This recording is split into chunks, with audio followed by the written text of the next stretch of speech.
Hi guys! Welcome to Our Thoughts Bahay Edition. Work from home edition.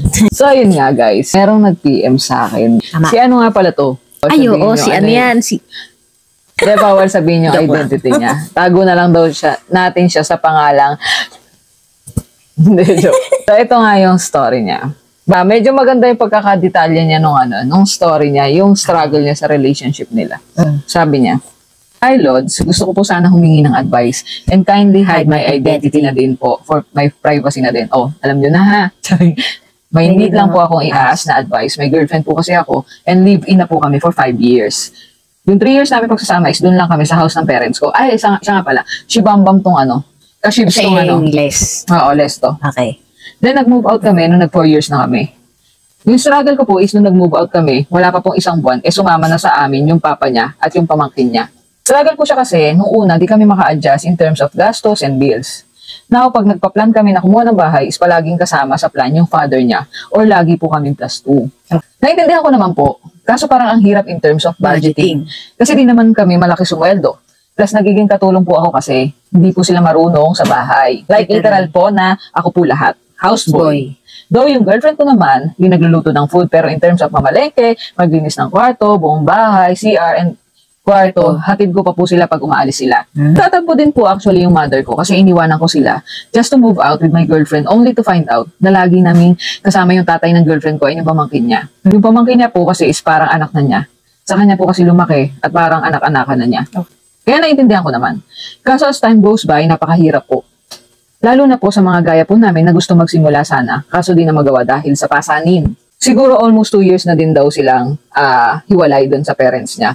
Right now, kumuha po kami ng maliit na pwesto, studio na lang. Kaso each time na gusto namin pag-usapan yung kumuha ng bahay, na para sa amin, lagi po kami nauuwi sa away. Siyempre naintindihan ko po, mahal niya yun eh. Kaso ang hirap lang po, parang need ko po talaga mag-sacrifice. Parang gusto niya na umalis na lang ako. That's broken heart. Broken hearted siya. Sorry. Siguro kasi wala siyang choice kung pipiliin sila.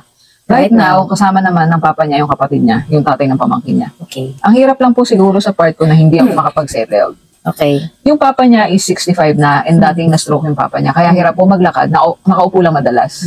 Yung kapatid niya is andun sa bahay ng parents niya or bahay ng tatay niya. May 3 kasing anak at ang babata pa. Okay. Kaya parang ang logic is, gusto niya tulungan yung kapatid niya by taking care ng papa niya. Okay. And pag-ampon ng pamangkin niya. Okay. Naiintindihan ko naman, kaso mabigat na priorities. Parehas naman kaming may work, kaso di po siya same sa family ko na lahat kami may share o nagtutulungan sa lahat. Okay. Dito po, isolo po namin ng girlfriend ko. Pero na-culture shock lang ako na ganito pala. Pero natatanggap ko naman na baka may need talaga sa amin mag-sacrifice. Mahirap siguro talaga, Lods, if pamilya ang pinag-uusapan. Sa hiwalayan na lang ba to, Lods, mapupunta? Yun ang tanong niya. As much as possible, gusto ko naman magstay with her. Pero I have to be with her dad and pamangkin. And do everything for them. Okay. Siguro bilang isang showboy, nakakaahon lang, is nagugulat lang po kasi this is something new for me. Okay. May pamilya din ako pero parang I need to do some efforts or more efforts sa pamilya ng girlfriend ko. Bilang yan, Lods. Yung mama ko is a cancer survivor. Wala na yung papa ko. So ngayon, ang kasama lang niya is yung auntie ko na may mga sakit na. 55 years old. Umalis po ako sa amin just to be with her. Pero pag usapang pamilya niya, parang wala po akong magawa. Okay. Sa totoo lang, Lodi, I'm lost. Kasi each time pag-usapan at pagtatalunan namin to, napupunta kami sa umuwi ka na lang sa inyo. Kulang na lang, sabihin niya, tama na. In short, eto isa-summarize namin. Ang struggle niya is yung makasama sa isang bahay, yung parents ng girlfriend niya. Ang tingin ni Les na umalis siya sa kanila para magsolo sila. Pero ang ending is, sama pala nila yung pamilya ni girl. Parang hindi nangyari yung ina-expect niyang mangyari sana. Anong ma-advise niya? Kasi parang nandun na siya sa point na naiisip niya na sa hiwalayan na lang ba daw yung relationship nila uuwi. Kung ikaw yung nasa situation niya, paano mo siya i-handle? Mahirap talaga siya in terms of financial at saka yung mapapagod ka physically. Kasi kumbaga sa partner nga lang nagkakapagurang kayo sa ligpitan sa may pinapariga ka yata. Ay, wala ba? Sipag mo nga eh. Tapos galing ka pa sa work.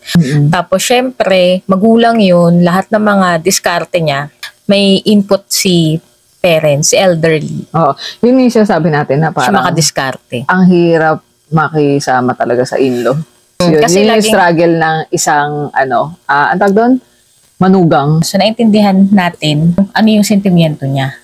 Pero, kung ako yung nasa lagay niya, i-consider mo na talaga yan as extended family mo na sila. Na hindi mo Lalo pa sa ngayon sa Filipino culture. Ganun talaga. Depende kasi yan for me, sa needs niya, ang pangangailangan niya na sa ngayon, currently, ay bumuo na ng family on their own. So, magkaiba kayo Magkaiba ng pa. timeline. Oo. Baka ikaw tapos ka na dun, siya hindi pa tapos. Baka sakaling ikaw nakabawi. Hindi ko sinasabi na nakabawi ka na sa family mo or baka ang galing-galing mong anak, di ba? Ang sinasabi ko lang is baka sa'yo, na-fulfill mo na noon pa. Baka kasi siya, may mga, Priorities. may mga back jobs pa siya na kailangan niyang unti-untiin. Depende kasi kung yung treatment sa kanya nung in-laws niya tsaka nung family. Oo, kasi wala ka naman sinabi na na-mistreat ka nung Attitude family, ba? na attitude, ganyan. Mahirap talaga yan. Marami siyang limitasyon. Pero again, kung ituturing mo siya as your own dad, sa Hindi, mo sa hindi naman sa face na natin yung reality na tumatanda na sila. So, siguro kasi kung meron kang kino-cover, Baka kasi mamaya may Meron ka lang na-mistreat ka hindi pala, sinasabi. baka hindi mo kinuwento sa amin na hindi pala maganda yung background din ng father-in-law mo. well, yun nga, i-accept mo talaga yung mga reality. Kasi yan talagang relationship tsaka pagbuo ng family. Hindi yan yung parang fantasy na happily ever after. Sa totoo lang, malaking part din kasi kung paano nagre-response yung partner mo sa'yo. Tama. Lalo na yung binitawan niyang salita na umuwi ka Gusto na lang mo, sa ikaw, inyo. di ba? Umuwi ka na lang sa inyo. Na-feel mo talaga na parang may nawala ka talaga sa eksena. Ikaw yung nakakagulo. Oo, na kung paano kanya hinahandle. Pero naintindihan ko kung bakit Mo nararamdaman. kung bakit nakikita mo siyang struggle sa relationship niyo. Ikaw yung may favor Hindi Ikaw naman na sa yung di ba? Nagparaya. Oo, ikaw yung nagparaya. Parang kailangan yung pakikipag-usap niya sa'yo is hindi umabot sa parang na nababaliwala. Ganito kasi yan. Paano ka ba magsalita? Baka naman kasi Pwede rin yun. sinusumbatan mo rin siya. Ako nga, iniwan ko yung magulang ko. Naman, medyo below the belt ka magsalita. Hindi naman mini-minong babae, pero dahil sa pressure, alam ko talagang mahirap. Kasi kung pagod ka na, may time sa pipiti ka talaga since nga kasi na yung babae, medyo parang siya yung mas dapat makaintindi dito sa part na to Kung makikita niya yung partner niya na medyo pumipitik-pitik na, para sa akin may part din na dapat naiintindihan ni Les. Yung parents natin, andyan lang yan sa ngayon. Pero once na hindi mo nagawa ang isang bagay, tapos wala na sila, sorry ha, mga reality lang naman. Ang hirap ibalik ng panahon na hindi ka nakabawi. Naintindihan naman Naman ni Les. Wala naman daw problema. Alam mo kung ano yung nagpapabigat sa sitwasyon? Yung yung sinasabihan kasi siya na umuwi ka na lang sa inyo. Yun kasi yung parang nale-left out siya Baitan mo lang kasi baka mamaya hindi mo napapansin na nakapagsalita ka na, lalo na kung dun sa matanda ka Yun na lang nagsasalita. siguro yung iiwasan mo. Kahit na ikaw yung nagpo-provide or ikaw yung Tama. siguro bigyan mo ng chance na mag-adjust pero pag kinausap mo siya, i-explain mo sa kanya yung nararamdaman mo sa maayos na paraan and ang magiging response niya sa'yo is umuwi ka na lang or lagi niyang nauuwi sa ganong away lang. Siguro yun na yung time, yung sign para umuwi ka na lang talaga muna. Yung mental health mo rin, kailangan mo rin alagaan. Tsaka Healthy ka na, dapat may mental part na health. siya na may guilty feeling na Guilty sa feeling. side ng parents niya. Ayun pala. Hindi naman sa pinaglalaban mo yung spot mo dyan sa family nila.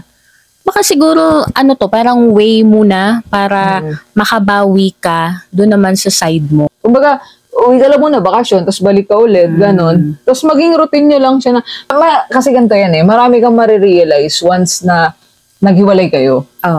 Hindi naman hiwalay totally, pero pansamantala. Parang kahit pa paano, mabawasan yung guilty feeling. Tapos, pa-enjoy mo rin yan. Parang lalapat din yung loob mo sa kanila. For us, yun lang. Yun lang yung siguro ang May blessing thoughts in namin disguise. regarding dyan sa Kung ba't siya message nangyayari. mo. Oo. Yeah. Update mo na kami kung ano man yung maging decision mo. Kung nakapag-linis Message ka na lang.